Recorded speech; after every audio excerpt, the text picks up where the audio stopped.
Le consommateur qui était passif puis averti est maintenant un partenaire économique.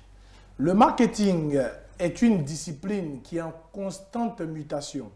Et à ce stade, il apparaît important que nous nous informions sur le concept du marketing et son évolution.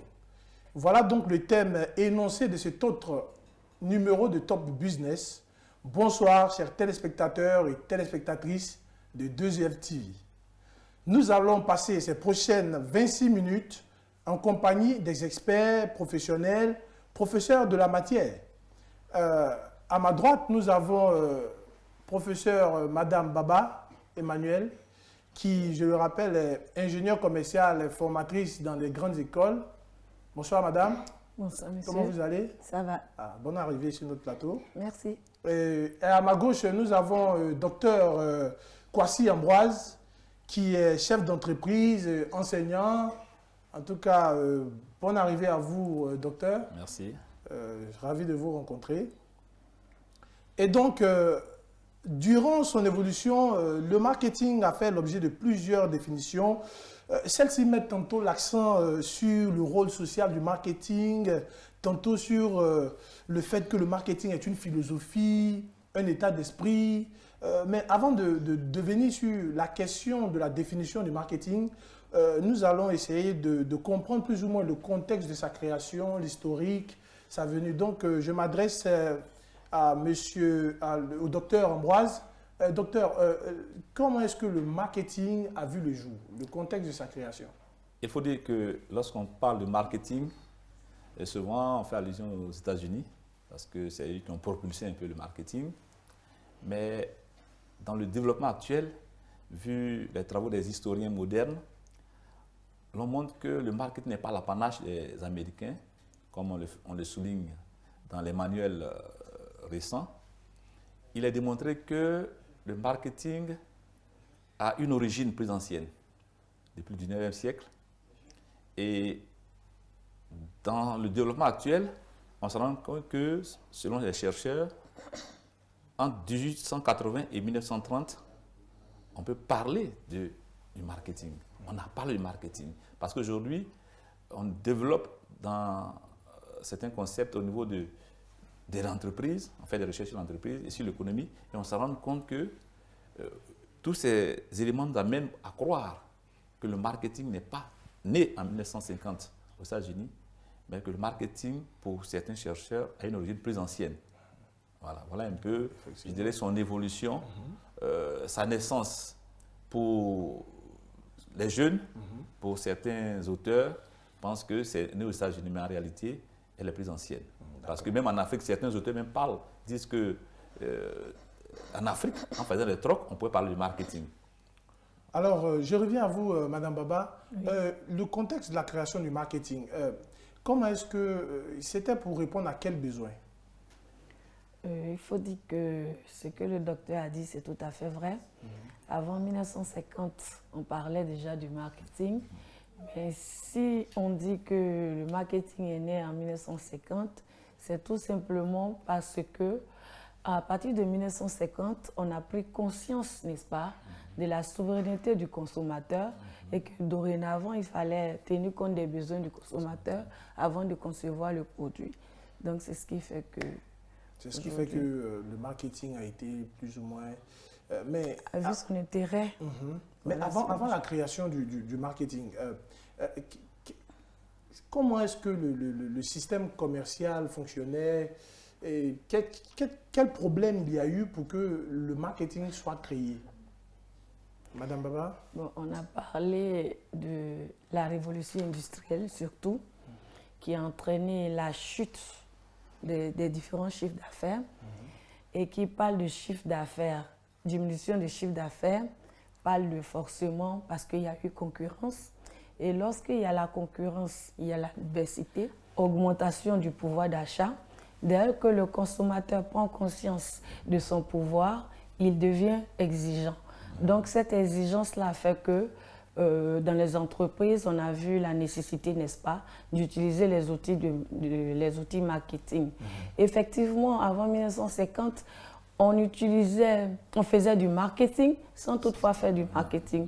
Parce qu'on utilisait les outils marketing, c'est-à-dire que la sophistication des techniques de masse, la distribution des produits, on utilisait les circuits de distribution, on faisait de la communication, mais seulement le fait de ne pas prendre en compte les besoins du consommateur, c'est ce qui fait dire que le marketing a été créé en 1950, parce que c'est à partir de là qu'on a commencé à faire le marketing d'études.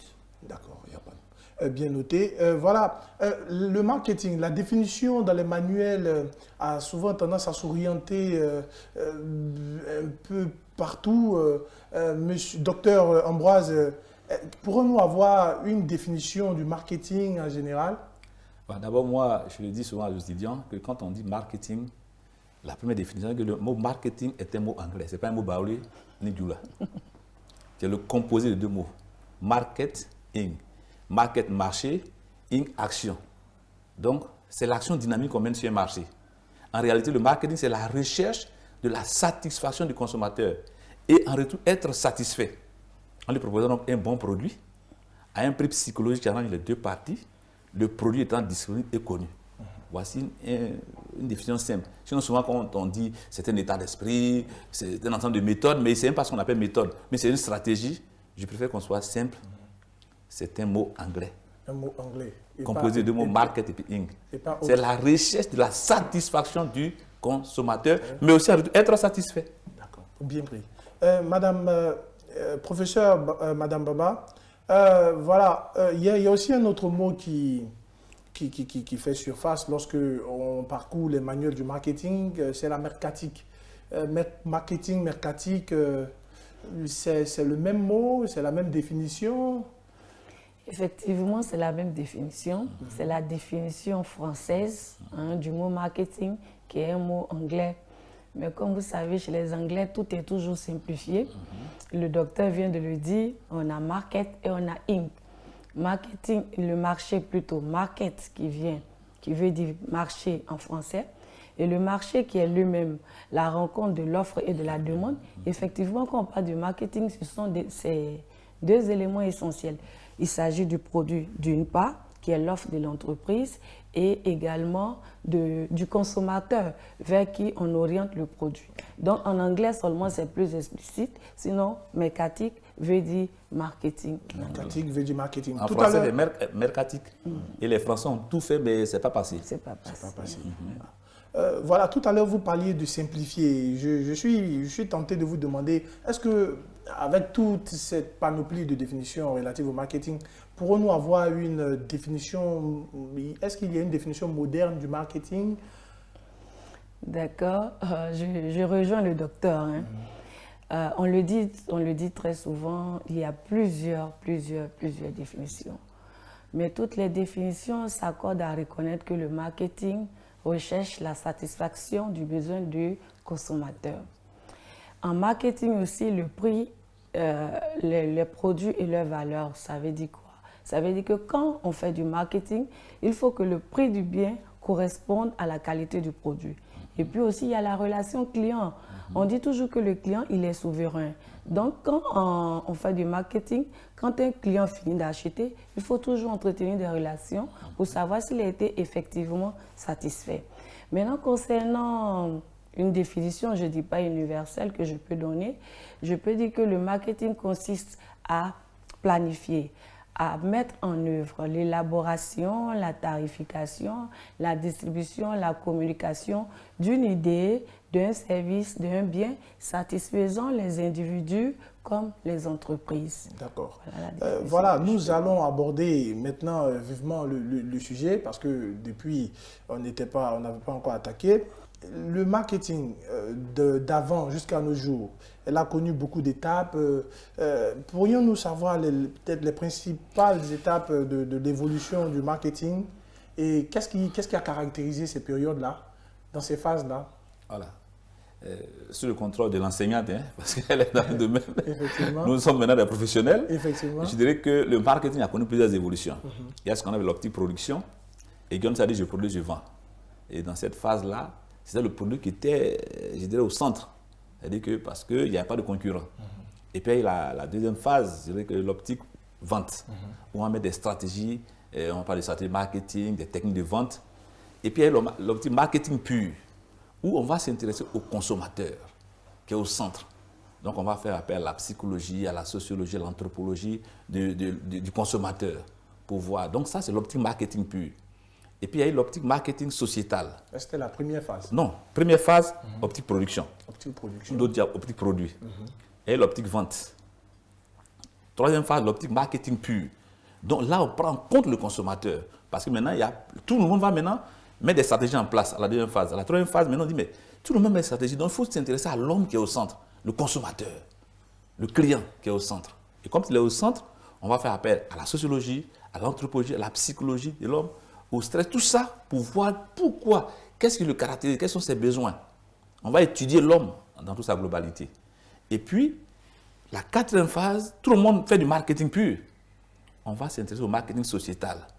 Il faut que le consommateur soit non seulement satisfait, mais à long terme. Et puis le dernier, c'est du marketing qu'on appelle marketing relationnel. Vous voyez qu'aujourd'hui, on parle de Forever, tout cela. Même l'Europe a appliqué le marketing relationnel. En fait, dans l'Europe, c'est tout un marketing relationnel, marketing des réseaux. Donc, voilà, il y a eu 5 grandes phases. Production, vente, marketing pur, marketing sociétal, puis marketing relationnel. Donc, Madame Baba, je reviens à vous. Le marketing, on a tendance à mettre le consommateur au cœur de ses actions. Je me prends au mot de docteur Ambroise. Mais pensez-vous que le consommateur, il doit être tout puissant? Ce n'est pas parce qu'il doit être tout puissant, c'est tout simplement qu'il faut le considérer. Parce que dorénavant, ce n'est plus un simple individu qui achète un produit parce qu'il n'a pas le choix. Dorénavant, il y a plusieurs offres. On est dans un environnement très concurrentiel. Et il y a aussi le pouvoir d'achat, comme je le disais tantôt, qui augmente. Donc, dès lors que le pouvoir d'achat est élevé, le consommateur devient exigeant. Et si le consommateur devient exigeant, le rôle du marketing, c'est de s'adapter à ces exigences. Comment peut-être parvenir à ce résultat, l'adapter aux exigences, mais concrètement... Oui, c'est simple. Le marketing, il y a plusieurs phases. Voilà. Pour pouvoir connaître les besoins du consommateur, il faut passer par le marketing d'études. On parle donc des études de marché. Il faut faire une enquête, savoir ce dont il a besoin. L'enquête repose essentiellement sur le micro-environnement. J'en venais justement au professeur. La prochaine étape, c'était de parler de la démarche marketing. Donc, qu'est-ce que la démarche marketing?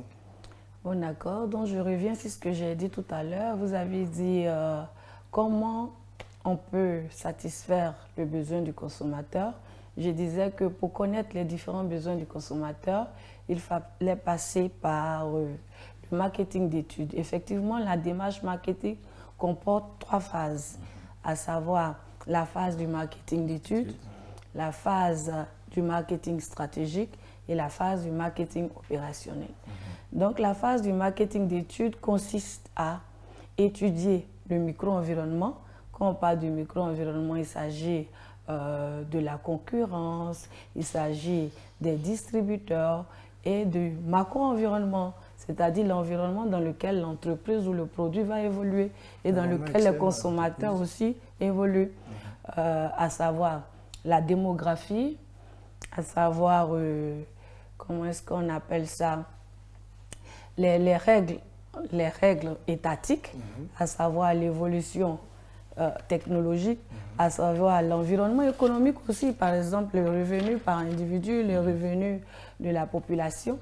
Donc il faut étudier tout ça, et cela permet, n'est-ce pas, de savoir quel type de produit il faut mettre sur le marché, combien ça va coûter, où le vendre et quels sont les supports de communication utilisés. Après cette phase, il faut étudier ce qu'on appelle le marché, c'est-à-dire sa taille, la cible et sa composition. Si c'est un produit, par exemple, destiné aux jeunes, on a quel est le taux de jeunes sur le territoire et quelles sont les différentes tranches d'âge. Et après aussi, on a le consommateur, à savoir quelles sont ses motivations, ses freins, c'est vraiment ce qu'il aime, ce qu'il n'aime pas. Donc voilà, au niveau du marketing d'études, les différents points qu'il faut étudier afin de savoir quels produits mettre à la disposition de ce dernier. Donc, d'accord. Quels produits mettre à la disposition de ce dernier? C'est sur ces mots que nous allons marquer un arrêt publicitaire et nous revenons dans un instant. Instant pub. Instant pub. Instant pub.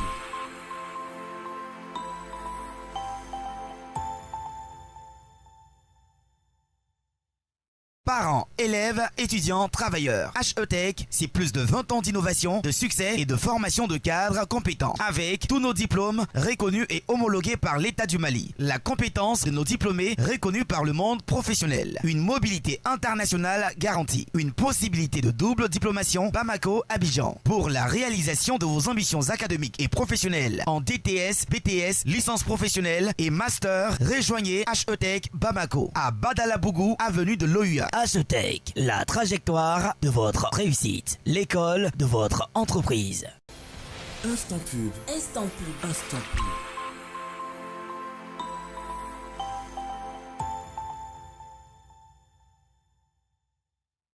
Et donc, bienvenue à vous sur le plateau de Top Business. Vous suivez l'émission sur 2FTV. Nous parlions du concept de l'évolution du marketing. Et nous avons à notre compagnie Dr Ambroise ainsi que Madame Baba. Et tout à l'heure, nous parlions de la démarche marketing. Et donc, Dr Ambroise, au sein de cette démarche, on a été tout à l'heure amené à écouter professeur Baba Emmanuel. On a distingué deux niveaux d'analyse et de décision, le marketing stratégique et le marketing opérationnel. Pour vous, ce sont des parties incontournables? Oui, parce qu'elle a bien dit, il y a trois. En fait, il y a le marketing d'études, qui concerne l'écoute pour voir un peu l'environnement. Le marketing stratégique, pour voir déterminer l'adéquation de l'offre et la demande. Et puis le marketing opérationnel, qui s'appuie sur le marketing mix, c'est-à-dire les 4P. Donc la politique de produit, la politique de prix, la politique de distribution et la politique de communication. Voilà un peu les trois niveaux d'analyse, les trois éléments de la démarche marketing.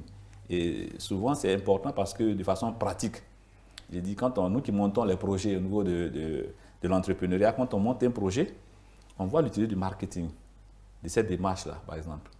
Qui va nous faire, par exemple, quelqu'un met un restaurant en place, il veut mettre un restaurant en place dans un quartier. Mais il va utiliser le marketing. Et mieux, les spécificités du marketing. Par exemple, on parle du marketing viral, ou bien du marketing sensoriel, du marketing des sens. Par exemple, il s'est dit, il est important pour moi, quel genre de musique j'ai joué dans mon restaurant. Il va faire donc une étude, savoir qu'il y a beaucoup de jeunes dans le quartier, ou bien il y a beaucoup de VA dans le quartier. Dans ce contexte-là, s'il y a des gens de plus de 55 ans comme moi, il ne va pas aller jouer Guy Arafat, non. Il va jouer par exemple des vieux chants, si tu ne revenais pas, les rétro là. Parce que nous les vieux, nous voulons écouter les vieux chants, ma chance c'est de t'avoir. Ouais, non? Oui. Ça, c'est le côté de lui. Tu as vu? Il va utiliser le merchandising, la vue. La vue maintenant, c'est-à-dire que le cadre. Vous voyez ici, c'est beau votre studio. Je l'ai apprécié, j'ai fait plusieurs studios d'enregistrement. Depuis 2007, j'ai fait la télé. Mais j'ai vu que vraiment vous avez un studio intéressant. Merci beaucoup. Il y a aussi le goûter. Tu as vu, non? Il y a le goûter. Donc, vous voyez que la vue. Il y a aussi la senteur. Donc, tout ça, c'est les techniques de marketing qu'on applique. Donc, le marketing est très utile. Et même lorsqu'on fait un projet marketing, on parle de plan marketing. Et dans le plan marketing, vous allez voir qu'on va voir les produits et services. Deuxièmement, on va faire l'étude du marché. Pour ça, tu vas se décliner en 3 points. Est-ce qu'elle est la demande? Pour voir la part du marché. Deuxièmement, l'offre. Quelle est ta capacité à satisfaire la clientèle? Troisièmement, la concurrence. Quels sont les concurrents? On va voir un peu, on va appliquer certaines techniques de cours de marketing pour voir un peu les concurrents, leurs forces et faiblesses. Et puis, troisième élément du plan marketing, on voit la stratégie de mise en marché qui va encore appliquer le marketing mix. Quelle est votre politique de produit? Vous avez un restaurant. Ou bien, quand je donne des cours en pharmacie, je leur dis, vous avez une pharmacie, mais vous allez prendre une jolie fille qui a une brèche, claire comme madame, jolie comme madame. Voilà, quand elle sourit, tu as envie d'acheter. Effectivement. Tu as l'accueil. Donc, le marketing est très utile. Je vais continuer, laisser madame continuer, parce qu'elle a beaucoup plus d'expérience. Voilà. Donc, madame Baba, la démarche marketing ainsi présentée, la démarche marketing et l'étude de marché sont donc complémentaires. C'est la même chose ou... Oui, l'étude de marché fait partie de la démarche marketing, parce que c'est la première étape. Ok, le marketing d'études, c'est la première étape, n'est-ce pas, de la démarche marketing. Mais concrètement, comment cette démarche se présente-t-elle? La démarche marketing, on l'a dit, c'est le marketing d'études, c'est-à-dire quoi? En marketing, on ne peut pas concevoir un produit sans savoir ce dont le consommateur a besoin, c'est inadmissible. Donc après l'étude de marché, on détermine les besoins du consommateur? Non, c'est l'étude de marché qui permet de déceler les besoins du consommateur. Voilà. On prend par exemple le cas d'HETEC. Vous voyez la situation géographique d'HETEC. HETEC est pratiquement la seule école dans son environnement. C'est que sûrement il a eu une étude de marché. Ok, on a vu qu'il n'y a pas de grande école autour de HETEC. On dit mais ce serait bien. Alors que c'est une zone qui est très habitée, qui est à proximité des étudiants. Donc pour permettre aux étudiants d'accéder facilement à l'école, on va créer HETEC dans cet environnement. Donc c'est l'étude de l'environnement qui a permis de placer, on appelle ça l'étude de l'implantation. L'étude de marché permet, est en amont, est avant tout. Avant tout vient avant la conception du produit. Lorsque vous avez une étude de marché et lorsque vous avez une idée, c'est l'étude de marché qui permet de dire que oui, votre idée est bonne ou n'est pas bonne. Le marketing le marketing ainsi présenté, il apparaît évident qu'elle est vraiment importante. Et donc, nous sommes bien curieux, nous avons bien envie de savoir quel risque pourrait courir une entreprise qui s'hasarderait à ne pas faire du marketing son credo. C'est d'abord d'aller à l'aventure, d'aller comme ça sans but, sans vision. Donc quand on fait du marketing, en réalité, c'est pour pouvoir diminuer les risques. Le marketing nous donne des éléments. Tout à l'heure, j'ai dit que quand on parle d'études de marché, quand on étudie le marché, pour comprendre toutes ces composantes. Vous êtes peut-être quelqu'un, vous faites une usine de saucisson à base de porc à Korogo, où il y a 90% des musulmans. C'est clair que mais ils ne mangeront pas. Voyez, donc, l'étude du marché, il y a trois. Il y a la demande. Est-ce qu'il y a une demande? Est-ce qu'il y a des gens qui veulent, des femmes qui veulent des chaussures en fer dans cet environnement-là? Donc, il y a la demande pour déterminer ta part de marché. Deuxièmement, l'offre. Quelle est ta capacité à satisfaire la clientèle par rapport au nombre? Vous voyez qu'il y a 1000 personnes, 2000 personnes. Je prends l'exemple d'une boulangerie à Cocody. À Cocody Centre, où nous étions, il y avait une seule boulangerie. Et le monsieur, il était tellement à l'aise qu'il faisait peut-être 500 pains, il s'en foutait. On avait un rang assez énorme. À un moment donné, il y a une deuxième. La demande était plus forte que voilà. Et quelqu'un d'autre s'est mis à côté. Lui, il faisait au moins 10 000 pains, peut-être par jour. Il n'y avait plus de rang, il a perdu. Donc, faire le marketing, étudier le marketing, appliquer le marketing dans ses spécificités, c'est important. Je prendrai un exemple. On parle du marketing guerrier. Le concurrent est un adversaire à battre et le client est une montagne à surmonter. Vous savez que vous voulez dans un marché qui est concurrentiel. Qu'est-ce que vous faites? Le marketing guerrier. Le concurrent, il faut l'abattre. Le client, il faut le surmonter. C'est comme quand vous voulez une femme. Il faut surmonter la femme. C'est comme une montagne. On la surmonte. Vous avez vu, non? Mais le marketing guerrier a 4 piliers. Il y a le marketing défensif. Quand on est leader, on se défend. Et puis le marketing offensif. Quand on est numéro 2, numéro 3, on attaque. Mais il faut savoir attaquer. Et puis il y a le marketing de flanc. Le flanc, ça veut dire qu'il y a des segments. Et tu peux attaquer sur un segment du marché parce que tu sais que l'autre, il a plusieurs éléments. Donc tu attaques sur un segment pour prendre. Effectivement. Et puis il y a le marketing de la guérilla, appliqué par les Vietnamiens. Donc il y a tout ça. Tout ça, c'est quand on fait du vrai marketing, qu'on a ces notions-là, on gagne. Mais ne pas faire du marketing, créer une pharmacie aux eaux, la plus grande pharmacie de Côte d'Ivoire, avec 2 étages. Mais ça ne marchera pas. Parce qu'on ne sait même pas qu'elle existe. Effectivement, c'est une évidence. Et donc, Madame Baba, le marketing est resté longtemps associé au problème de commercialisation de produits de grande consommation. Mais sa démarche, elle et ses techniques peuvent s'appliquer apparemment à de nombreux autres domaines, paraît-il. Et c'est justement ces domaines qu'on voudrait savoir. Donc, les domaines d'application du marketing, professeur, combien sont-ils? Est-ce qu'ils s'appliquent à tous les domaines? Est-ce que le marketing peut passer partout? Pouviez-vous nous dire les domaines d'application du marketing? Ok, je dirais qu'aujourd'hui, le marketing, effectivement, intervient partout. Il faut dire que nous avons essayé de classer en 2 grandes catégories, à savoir le marketing marchand, donc qui permet de gagner de l'argent, et le marketing non marchand. Voilà, donc dans le marketing marchand, comme vous l'avez dit tout à l'heure, le docteur disait que la première optique, c'est-à-dire donc la première étape du marketing, c'était le marketing, l'optique production. Donc partant de ce fait-là, on a dit comme ça que le marketing a commencé dans le domaine industriel. Mais aujourd'hui, on voit le marketing des biens de grande consommation. On voit le marketing qui est appliqué, je veux dire, à Sococé, à Carrefour, voilà, la guerre, comme l'a dit, se font les grandes surfaces. Et GMS. Voilà, les GMS, si vous voulez. Et on a bien sûr le marketing des services, parce qu'au jour d'aujourd'hui, les produits ne sont pas seulement tangibles, mais également intangibles. Voilà, donc il y a le marketing dans le domaine des banques, de la téléphonie mobile, du transport, tout ça, des hôtels, mais aussi des restaurants. Donc, le marketing a vraiment évolué, il intervient partout. Mais comme je le disais, il y a le domaine non marchand, c'est-à-dire le marketing à but non lucratif également, à savoir le marketing sociétal et le marketing politique. Vous voyez, chaque jour, notamment dans les pays développés, on va nous donner les sondages sur les autorités politiques et nos autorités aussi qui sont là actuellement se sont fait lire grâce au marketing.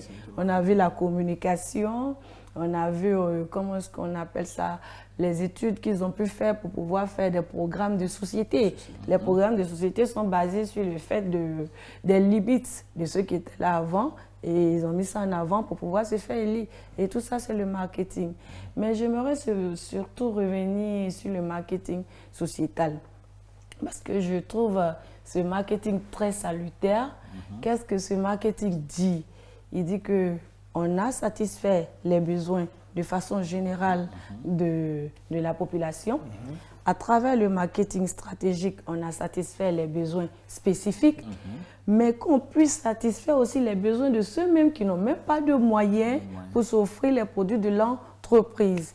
Par exemple, en finançant, comme on appelle, des campagnes de vaccination, en venant en aide, voilà, en venant en aide aux orphelinats, voilà, comment est-ce qu'on appelle, au quartier démunis. Bientôt, on aura le carême, distribuer le sucre dans les quartiers dits précaires.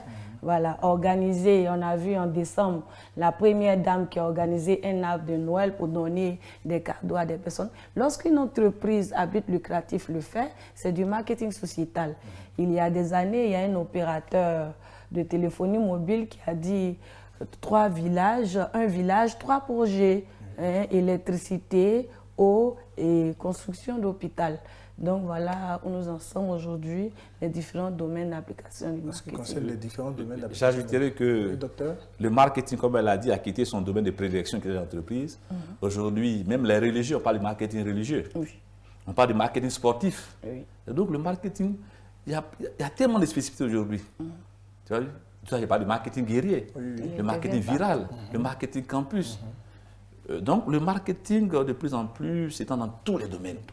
Voilà, dans tous les domaines, que ce soit le sport. La musique, le marketing musical. Moi, j'ai produit Constance en 1989. Ah bon? La chanson c'est moi qui l'ai produit en 1989. Mais j'ai appliqué mes notions de marketing. Je suis étudiant en marketing et c'est quoi on m'appelle Manadia. J'ai appliqué le marketing parce que je me suis dit que dans le temps, les chrétiens, c'est des pochettes qui n'étaient pas. Donc, je suis parti d'un studio intéressant, JBZ, qui était un studio de luxe. On a appliqué les CD. Aujourd'hui, nous sommes en train d'aller dans le côté musical, on quitte les CD pour aller aux clés numériques. Voilà, donc le marketing, comme je dis, il se modifie. Voilà. Et toujours concernant ce même domaine d'évolution, cette même logique d'évolution, nous remarquons que le 20e siècle a été caractérisé par une ère de numérique et autres. Et on a tendance à parler maintenant, souvent on l'entend, de web marketing, de marketing digital. Et tout ça, c'est une continuité. C'est une continuité, c'est les spécificités en fait. Au vu de ce qui se passe, on applique le marketing au domaine. Au vu de la politique qui se passe, des consommateurs, des électeurs, on fait le marketing politique. Voilà. Au vu des églises, aujourd'hui, il y a des pasteurs, des imams qui prêchent, qui n'ont pas d'église. Mais à partir de la télévision, du numérique, Guy Chris d'Israël, il a 100 000 vues par jour. Guy Chris, un chanteur là. Il applique quelque chose tous les matins. Effectivement. Voilà. Donc professeur Baba, je suis tenté encore de vous demander, puisque nous sommes dans une ère numérique et cette ère-là semble perdurer, et donc pour vous, pensez-vous que finalement le marketing, l'évolution, est-ce qu'il y aura peut-être une autre évolution du marketing ou est-ce que c'est cette ère de numérique-là qui caractérisera plus le marketing? Par exemple, aujourd'hui, on le voit avec des structures qui sont vraiment focalisées sur le numérique, je ne citerai pas de nom. Finalement, le marketing finira-t-il pas par être numérique? Je pense que nous sommes dans une société, comme on l'a dit, évolutive. Aujourd'hui, nous sommes à l'ère du numérique, c'est vrai. Mais demain, parce qu'on prend plus le temps même d'envoyer des commerciaux peut-être sur le terrain. Ah, c'est toujours nécessaire. Ah, là, je vous le dis, c'est toujours nécessaire. Comme je le dis toujours en communication, on a les éléments du média et du hors-média, mais tout ça, on choisit ces moyens de communication en fonction de la cible qui est en face de vous. Si vous voulez toucher le président de la République, ce n'est pas par le numérique, je suis désolée.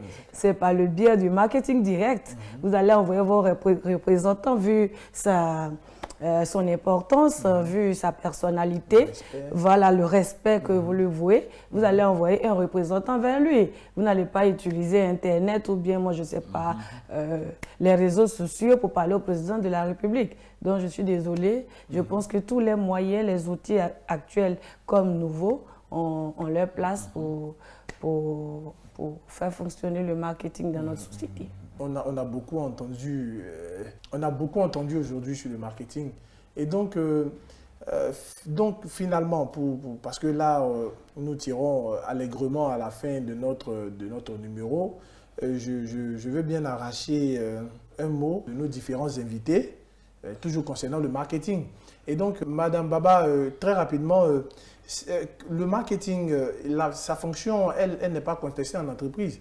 Elle a toujours sa place. Hein. Oui. Je dis toujours que le marketing est la fonction fondamentale au sein d'une entreprise. C'est le socle, c'est la base. Quand on construit une maison, la pérennité de la maison, la longévité de la maison dépend de sa fondation. Donc, une entreprise qui n'utilise pas les outils marketing, qui ne fait donc pas du marketing, est appelé à disparaître dans l'immédiat. Et vous, qu'est-ce que vous pensez du marketing? Moi, je pense que le marketing est très important et utile pour l'entreprise. Parce que quand on prend les 4 fonctions de l'entreprise, il y a la fonction production, la fonction de gestion de ressources humaines, la fonction financière. Aujourd'hui, dans le temps, on met des fonctions commerciales, fonctions communication, mais aujourd'hui, on recoupe ça en fonction marketing. Et ce qui était décrit en la fonction commerciale et la fonction communication. Donc, le marketing a sa place et doit tenir le dragé pendant longtemps encore. Il faut que les entreprises s'y mettent et qu'ils comprennent aussi cette nécessité. Mais mieux encore, je vais plus loin, concernant les étudiants. Lorsque j'enseignais un peu au niveau de certaines écoles, je me suis rendu compte que c'est la même chose qu'on enseigne. On enseigne, on dit j'ai un master en marketing. Moi, je pense qu'il faut aller plus loin. Il faut aujourd'hui qu'on fasse des masters, bien des 2CS, tout ça, avec des spécificités. Avec des spécificités. J'ai un master en marketing option sport. Effectivement, docteur. Option marketing politique. Option marketing industriel. Ainsi de suite, bien prendre au moins 2. Il ne faut pas dire que je suis généraliste, j'ai fait du marketing, ça ne veut rien dire. Il faut que donc les formateurs pensent à cela. D'accord, docteur. Le sujet est vraiment intéressant et il se fait voir. Donc, Madame, professeur Baba, nous tirons allègrement à la fin de notre numéro de Top Business. Docteur, vous avez un mot de fin à dire? Vous remercier. Remercier Madame Baba qui vraiment se vertue à vous enseigner. C'est important qu'on enseigne. Dans le temps, quand on enseigne, on ne voit pas l'importance C'est comme lorsque j'ai commencé l'entrepreneuriat, on dit entrepreneur. Mais aujourd'hui, je suis content parce que partout, quand on enseigne l'entrepreneuriat, on met du marketing à l'intérieur. Donc vraiment, je suis très heureux. Et vous félicitez aussi pour la beauté de vos studios. Merci beaucoup. Voilà, la qualité de vos caméras, en tout cas la réception. Donc Dieu vous bénisse. Merci beaucoup. Et je prie que vous puissiez mettez ça sur Bouquet, sur Canal Horizon. Et c'est vraiment intéressant. Bien pris, docteur. Professeur Baba? Oui, je tenais à vous remercier et demander à ce que cette initiative puisse continuer le plus longtemps possible et que vous puissiez susciter vraiment nos étudiants à vous suivre parce qu'il y va de vos intérêts. Comme vous l'avez dit tout à l'heure, c'est le digital qui prime et je pense qu'ils aiment beaucoup ça. Donc, les amener vraiment à suivre l'émission, ça les aiderait dans leur formation. Je vous remercie. Merci beaucoup, Madame Baba. Merci beaucoup, docteur. Et oui, nous sommes déjà à la fin de ce numéro de Top Business. Pour rappel, nous étions en compagnie de Madame Baba Emmanuel, professeure de marketing dans des grandes écoles, et le docteur Kwasi Ambroise, qui ont bien voulu nous entretenir sur ce thème, concept du marketing et son évolution. Merci de nous avoir suivis sur 2F TV. Restez-y connectés. Également téléchargeables sont nos applications sur App Store et Play Store. Vous pouvez nous suivre sur Facebook et YouTube, 2F TV. Au revoir et à très bientôt.